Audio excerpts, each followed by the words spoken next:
Boulder police say that a man had a gun on CU's campus, searching for a woman who had a protection order against him. They say 20-year-old Joshua Provenza died by suicide after an hours-long standoff. Let's bring in 9 News reporter Rachel Krause on this. And Rachel, CU sent out alerts warning people to stay inside. Was not immediately clear why. Yeah, initially people were told there was a large police presence and to avoid an area of campus or shelter in place if they were close by. It was more than an hour in that emergency alerts notified campus that police were attempting to take an armed man into custody.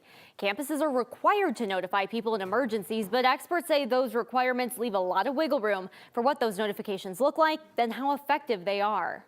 Under the Clery Act, there are specific requirements for emergency notification. Arthur Simmental is an emergency manager and former director of emergency management for the University of Colorado, Colorado Springs. Simmental says in an emergency, there are rules in the Clery Act for notifications that institutions like CU Boulder have to follow, like what's going on, what action people need to take, and where an incident is happening. There is a lot of discretion given public safety agencies in general, and oftentimes we kind of see this national challenge where agencies will issue emergency alerts, and the quality of those emergency alerts vary greatly. Issues with a lack of communication or detail can make a bad situation worse. It's very concerning, especially as an emergency manager. On Monday, police issued a shelter in place. Notifications from CU Boulder went out, 6 of them over a few hours, some with very limited information, frustrating and scaring many on campus. Notifications Simmental analyzed tonight. The situation was very dynamic, so it's clear that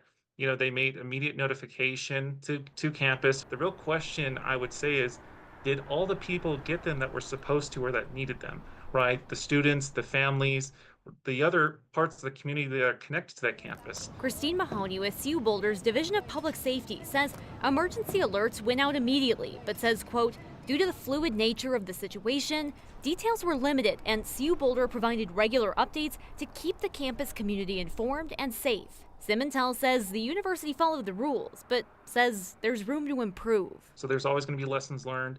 In this case, establishing quicker crisis communications. We often see this lag, particularly in law enforcement incidents, where the communication is not as quick to the public, and that creates a lot of confusion, a lot of angst and frustration.